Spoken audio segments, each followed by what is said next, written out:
আপনি যদি R15 নিয়ে কোথাও দাঁড়ান, তাহলে মানুষ আপনার R15কেই দেখবে, আপনাকে না।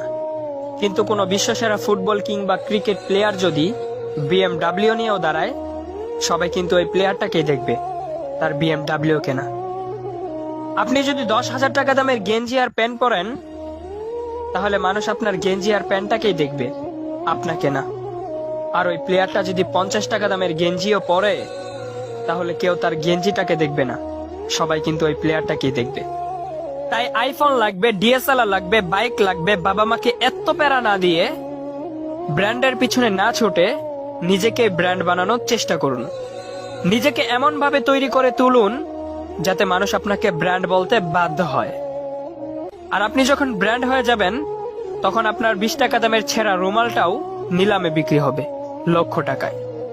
আর আপনি যখন ব্র্যান্ড হয়ে যাবেন, তখন আপনার প্রত্যেকটা জিনিসও ব্র্যান্ড